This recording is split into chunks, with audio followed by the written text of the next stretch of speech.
Passeggiano assieme il ministro Dario Franceschini e il sindaco Luigi Brugnaro. Attraversano i giardini reali di San Marco, di cui si celebra la riapertura dopo alcuni anni di restauro, per finire davanti ad una piazza San Marco per l'ennesima volta sott'acqua, anche se stavolta solo parzialmente. Nell'ultimo periodo l'acqua alta è passata per quantità e intensità da occasionale e per certi versi suggestiva seccatura ad emergenza imprescindibile, così come la salvaguardia di Venezia, per la quale il governo ha deciso di rifinanziare la legge speciale. Dal 2020 ci sono 60 milioni, più sono stati recuperati i 65 milioni dell'anno precedente. E poi che sono stati decisi all'ultimo comitatone, la notizia è già pubblica. Il comitatone è saltato, quello di dicembre. Credo che andremo all'inizio di gennaio, perché vogliamo arrivarci già come il tema è le grandi navi, vogliamo arrivarci con un passo avanti vero. Già a Venezia, nei giorni dell'emergenza acqua alta, Franceschini cerca di fare chiarezza. Un conto sono i soldi della legge speciale, un altro quelli per i risarcimenti del post 12 novembre, un altro ancora quelli per il Mose, un accavallarsi di finanziamenti che segnano altrettanti problemi che incombono su Venezia. Ci sono anche degli soldi che erano già stati stabiliti dal governo Gentiloni. Quest'anno avremo un ulteriore aiuto perché in comitatone, insomma, abbiamo spiegato, il governo ci ha concesso altri 60 milioni, saranno destinati proprio alla difesa della città, non al Mose. Il Mose ha un altro finanziamento ed è gestito dallo Stato, non da noi. Contemporaneamente a Roma, davanti alle commissioni congiunte Ambiente e Trasporti alla Camera, il ministro dell'Ambiente Sergio Costa è tornato a parlare delle possibili soluzioni temporanee alternative al passaggio delle grandi navi alla Giudecca e a San Marco, in attesa di uno spostamento definitivo. Un'altra questione che non può più attendere. Ci stiamo lavorando, sapete che è un impegno che ho detto le altre volte che sono venuto a Venezia, entro la fine del mio mandato vorrei che questo tema, non è una competenza solo mia, ma vorrei che entro la fine del mandato di questo governo questo tema fosse definitivamente risolto. Ci stiamo lavorando.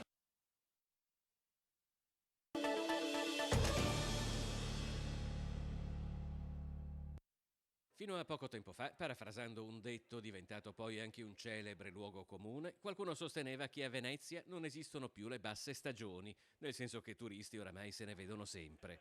Vera o falsa che fosse, questa affermazione non appare più valida dopo un'emergenza acqua alta che ha goduto di una tale risonanza mediatica, anche a livello internazionale, da aver fatto cambiare la percezione di sicurezza della città a chi aveva intenzione di visitarla, ma ora qui non vuole più venire. Purtroppo oltre al danno appunto del 12 novembre e le giornate di chiusura di tante attività c'è la mancata affluenza dei turisti in questo periodo bellissimo in cui la città è fruibile, ci sono le luminarie di Natale, ci sono i musei, ci sono un sacco di attività interessanti in città, eppure i turisti non stanno arrivando e quindi c'è proprio il mancato incasso dovuto alla mancanza di affluenza del turista, che è indispensabile in una città che purtroppo va avanti a trazione monoturistica. L'associazione Piazza San Marco si definisce una realtà composta da veneziani, commercianti e cittadini del mondo con l'obiettivo di salvaguardare il patrimonio culturale e storico dell'area marciana.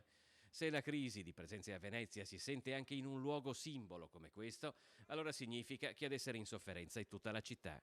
C'è il pericolo che qualcuno non ce la faccia? Io penso proprio di sì. Nel senso che se ne pensi, purtroppo tante attività erano già esposte con mutui e fidi.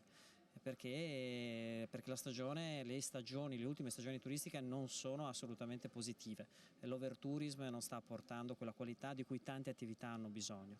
Quindi attività in difficoltà in questa situazione, dopo appunto il danno, i 20.000 euro sono importanti ma non sono sufficienti per la maggior parte delle aziende e avranno fatica a rialzarsi, faranno fatica, sì, senz'altro.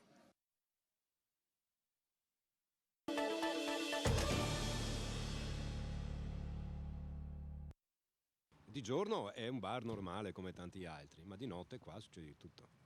Qua di notte succede di tutto.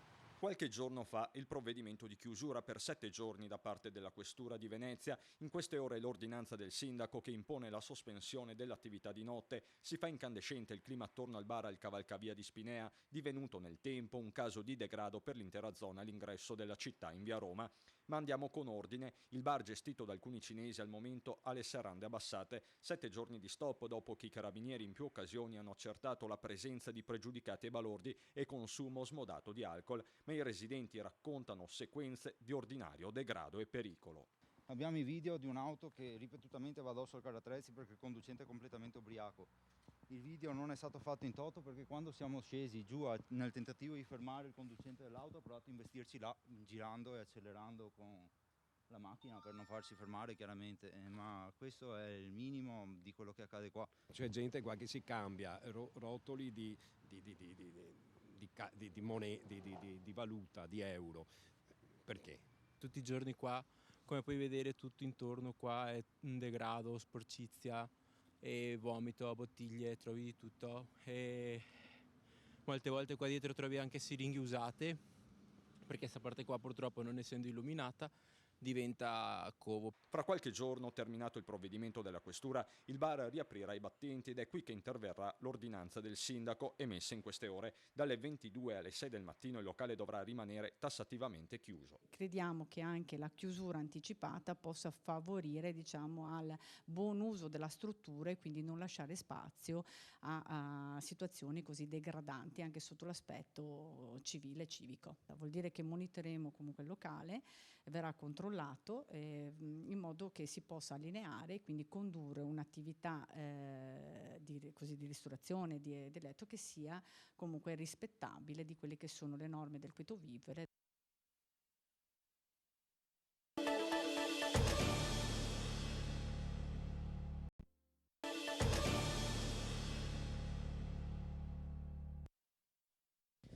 Era un ragazzo con tanti sogni, come tutti quelli della sua età. Il più grande era quello di fare il carabiniere e lavorava con lavori un po' che gli avanzasse il tempo per poter prepararsi con la palestra e per poter studiare, per riuscire a raggiungere, a passare i concorsi.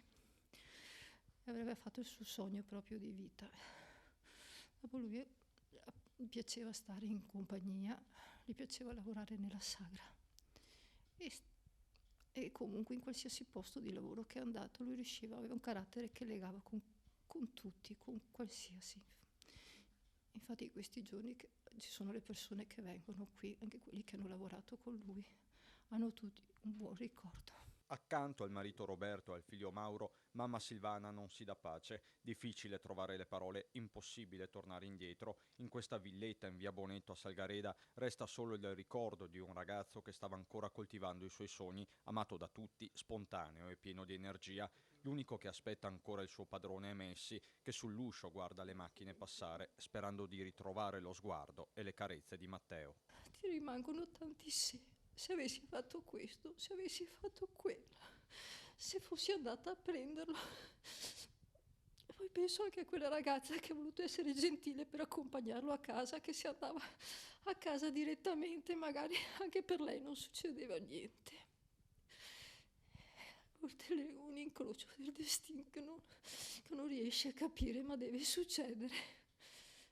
Solo che vedi che c'è 3 ragazzi andati via con tanti sogni davanti, non hanno più niente. Hai tante cose, ti sembra avere sempre tanto tempo e in un attimo non hai più niente. Non hai più senso niente.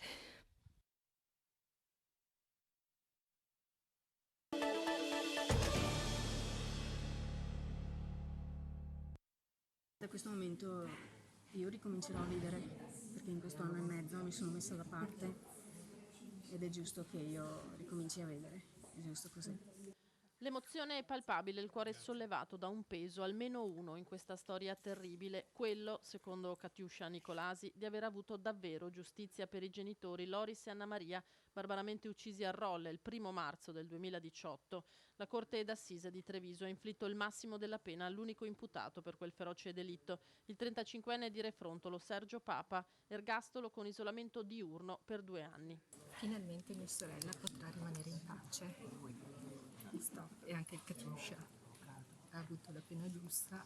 La figlia delle vittime, che si è costituita parte civile e a cui i giudici hanno assegnato una provvisionale di 200.000 euro, ci ha tenuto a esprimere il proprio grazie agli artefici di questo risultato. Al dottor Davide Romanelli e al colonnello Giovanni Mura e tutti i suoi uomini per il lavoro svolto e per aver assicurato la giustizia a una persona pericolosa come Sergio Papa.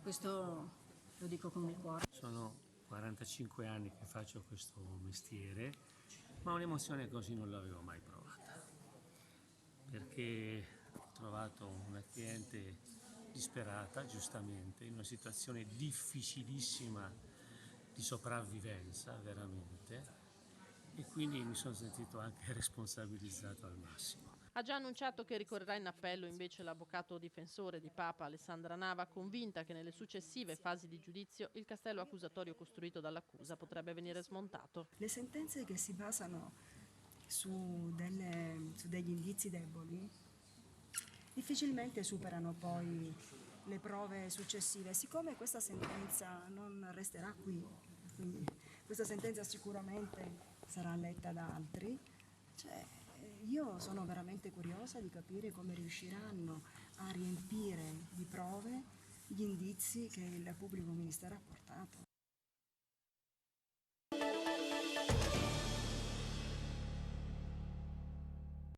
Esce dalla caserma dei carabinieri, in braccio la sua piccola, il viso segnato. Mohamed Barbri, il marito di Samira, la mamma marocchina di Stanghella, scomparsa dallo scorso 21 ottobre, accompagnato dal suo avvocato, ha appena consegnato un pezzo di braccialetto. Lo ha ritrovato nello stesso campo, a pochi metri dalla sua abitazione, dove qualche giorno fa aveva rinvenuto anche una scarpa e una maglia della moglie. Io ho bisogno della moglie per la bambina, per la casa, per tutti. Si chiude in macchina con la figlia e non parla più. Lui si dichiara completamente estraneo a qualsiasi cosa possa essere accaduta a Samira, a qualsiasi essa sia. Evidentemente questi ritrovamenti non fanno presupporre un lieto fine della questione della scomparsa di Samira. Mohamed è indagato, le accuse sono pesanti: omicidio volontario e occultamento di cadavere. Una svolta nell'indagine è arrivata il 9 dicembre ma trapelata solo nelle scorse ore. Nel pomeriggio di mercoledì poi il nuovo ritrovamento, il braccialetto strappato di Samira. Gli ho chiesto lì per lì di condurmi a fare un sopralluogo dove aveva ritrovato la scarpa e il portachiavi di Samira. Dopo circa mezz'ora di sopralluogo fatto alla mia presenza, Mohamed mi ha chiamato facendomi notare di aver rinvenuto questa catenina, questo braccialetto che lui ha riconosciuto essere appartenente a Samira. Di qui l'appello che facciamo in maniera molto netta e decisa di cercare millimetro per millimetro in quel posto. Coincidenze che potrebbero aggravare la posizione del marito, della donna. La zona, dice l'avvocato, ormai è stata contaminata e suggerisce una nuova pista. In quel posto ora ci sono anche guanti di lattice, ci sono pezzi di plastica, pezzi di vetro, potrebbe esserci stato un incidente e Samira è stata travolta.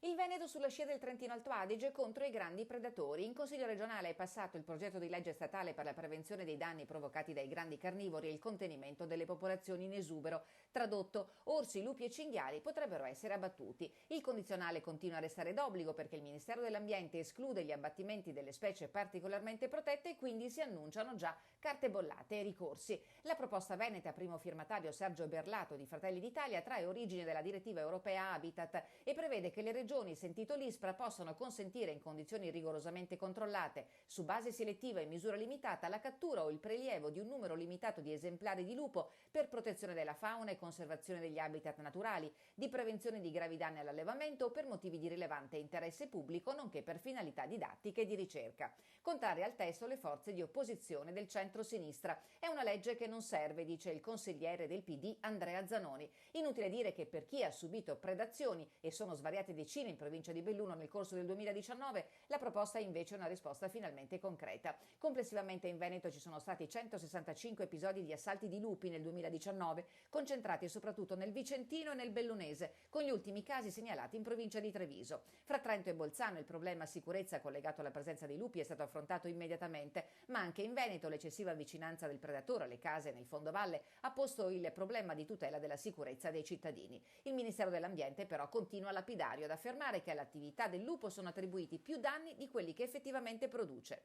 Il numero degli esemplari di lupo osservati in Italia dovrebbe aggirarsi attorno ai 2000. Resta da capire quale sia il limite oggettivo in cui si possa parlare di invasione e di problemi di pubblica sicurezza e soprattutto se le giunte regionali possano ritenersi al di sopra della legge nazionale.